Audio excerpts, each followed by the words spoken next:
Okay, I want you to picture something with me. Imagine a library. And I mean, not just any library. Picture this place paneled and warm, ancient wood. You can almost smell the leather and the old vellum, right? The air is thick with it. You've got these little dust motes just dancing in the warm shafts of light coming through these high windows. And it's quiet. The only sounds you hear are the soft rustle of turning pages and this low, almost imperceptible hum. You know what that is? That's the hum of infinite information, just waiting to be accessed. Welcome, everyone. Today, we're going on a journey right into the heart of Jewish mysticism to unpack one of the Zohar's most, well, mind-blowing ideas.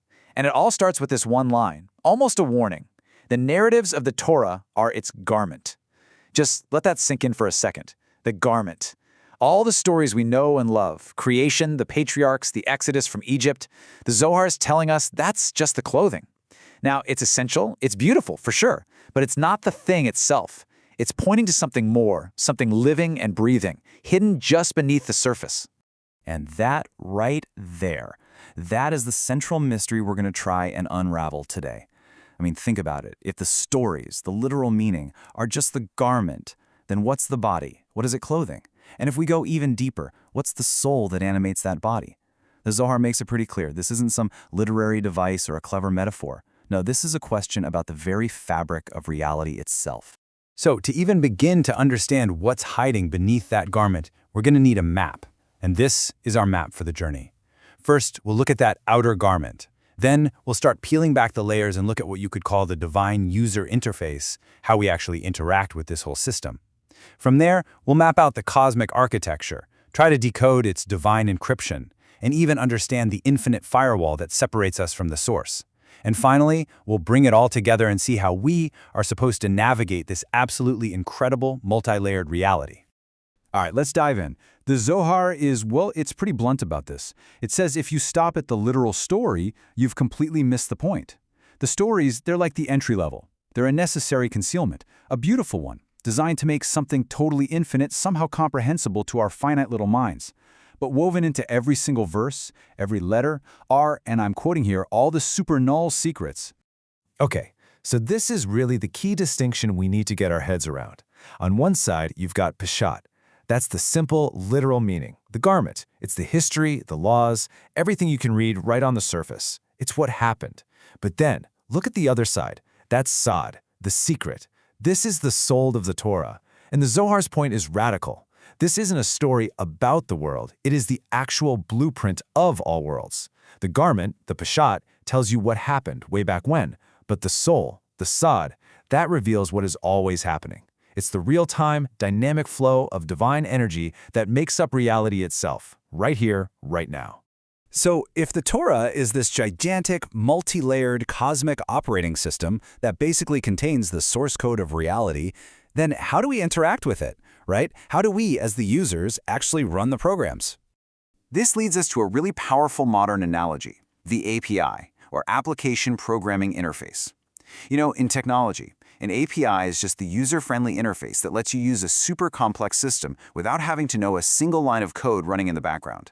Well, according to the Zohar, the revealed parts of the Torah, the Mitzvot, the commandments, they're exactly this. They are our divine API.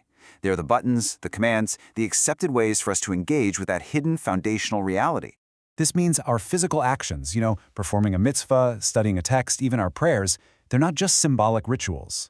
They are the designed inputs. They are the keyboard commands and the mouse clicks that actually interface with the back-end system of Sod. Every single thing we do in this physical world is a command that echoes through the entire cosmic architecture.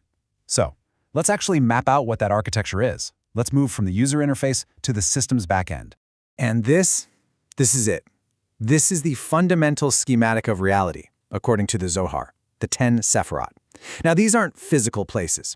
Think of them as 10 distinct stages, or attributes, or even dimensions, through which the infinite divine light flows, stepping itself down to create and sustain, well, everything. It's like a divine energy grid, or a cosmic waterfall cascading through 10 different vessels. And get this, each Sephirah is also considered a world, a whole distinct dimension of reality, with our physical world being the very last stop. Let's just zoom in on the top of the system for a second, the highest intellectual levels. You have chokmah, or wisdom. This is described as this primordial, ungraspable flash of an idea. It's the seed of all creation, just pure potential. And right after that comes Bina, or understanding. Bina takes that little dimensionless seed and expands it, gives it breadth and depth, developing it into a detailed blueprint. The Zohar actually links these to the first two letters of the divine name, Yud and He, and calls them the supernal father and mother of all reality, who are never ever separated. Okay, so let's move down the structure a bit to two other absolutely crucial points. First, there's Tiferet, which means beauty or harmony. This is the system's core, kind of like a central processor.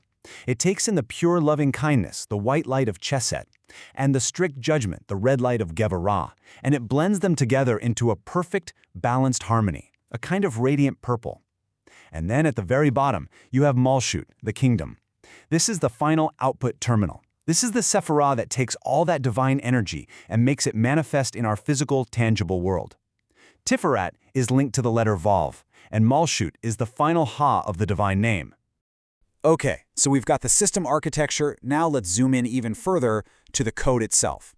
How is reality actually written? We're now in section 4, decoding the divine encryption. Because in this mystical system, letters and numbers are not just symbols that describe things. No, they are the things. They are the fundamental forces and building blocks of creation itself. This slide is going to reframe how we think about some really basic concepts. Look at that first row. When the Zohar mentions the number 13, it's not just counting. It is invoking the actual force of the 13 attributes of divine mercy.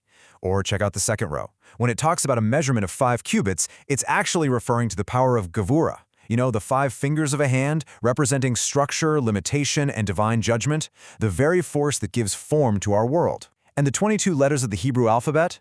They're active creative forces. The Zohar says the letters themselves began to give birth, to literally build the cosmos. These are the encryption keys of reality. And speaking of keys, this number, this one holds a really special place. The Zohar states, and this is explicit, that the world was engraved and established with 42 letters. Now, this refers to a mystical, unpronounceable 42-letter name of God, which is considered the ultimate tool used in the act of creation. It's the master key, the root password to the entire system, woven right into the fabric of existence. So all of this brings us to a really critical question. If reality is coded with this incredible depth, if our world is just the output terminal of this vast divine system, why can't we see it? I mean, why is the source code hidden from us? The answer, according to the mystics, is that this concealment is totally intentional. It's a fundamental feature of the design. This quote makes it crystal clear. There is a built-in, designed limit to our human perception. We aren't supposed to see the whole system, and for a very specific reason. Not even King Solomon, the wisest man who ever lived, could grasp its full depth. The Zohar says he could only dip his fingers into the ocean of its wisdom. And that feature has a name, Tzimtzum, which means contraction or concealment. The idea is that before creation there was only the infinite, undifferentiated divine light. So in order for a finite world and finite beings like us to even exist, that infinite light had to be concealed, creating a kind of conceptual space for our reality to unfold. So this isn't a barrier keeping us out, it's more like a protective firewall, preventing our finite system from being completely overwhelmed and just nullified by an infinite processing power it could never handle. It's the thing that allows us to exist at all. Okay, so we've got the garment of stories, we've got the API of Mitzvot, the architecture of the Sephirot, and the firewall of Tzimtzum. So let's bring this all together. How are we supposed to live and act inside this astonishingly deep and layered reality? Well, for a younger audience, or really just for clarity's sake, a great way to think about it is like a video game. Seriously. In this game, your soul is your character, and you're on this epic quest. The mission isn't just about saving yourself, it's about fulfilling mitzvot to actively repair and elevate the game world itself. Every time you learn more or act with a little more intention, you're leveling up. And the hidden layers of meaning in the Torah, those are the secret levels and bonus worlds just waiting for you to discover. And the Sephirot, that's your world map, showing you how all the different realms are connected. Or if you want a more technical view, think of it all as a grand cosmic engineering project. The Torah is the master blueprint for all of reality. The Sephirot, that's the power grid, channeling energy down from the source. And our actions, our prayers, our study, those are the critical system inputs. Our objective, as the on-the-ground engineers, is to use those inputs to repair breaches, clear up blockages, and make sure there's a harmonious flow of divine energy running through the whole grid. The Zohar teaches that for everything God created in the higher worlds, he created a corresponding counterpart in the lower worlds. And that counterpart is us. We're the hands of the system. And this, right here, is the ultimate takeaway. Our lives are not a passive experience. We are not just spectators watching a show. We are active participants, crucial components in a vast, interconnected cosmic system. Your every single action, every word, even every thought, is a command you're entering into the terminal. An input that doesn't just affect you or the people around you. No, it resonates all the way up through the Sephirot, through all those hidden worlds, affecting the entire structure of reality. Nothing is insignificant. So, we're left with this thought. We started out by learning that the Torah's narratives are just a garment, but maybe, just maybe, it goes deeper than that. Maybe our own lives are a kind of garment, a story being written in this physical world. And if that's true, if your life is a verse being inscribed into the great scroll of existence, then the real question is, what secret does it conceal? What deeper reality does it clothe? Thank you for joining us for this complete journey through the Pardes. We hope these ancient truths help you and your family improve your own dimensions this week. If you enjoyed this full chapter deep dive, please like, subscribe, and share which part of the journey touched your soul in the comments. We'll see you in the next chapter.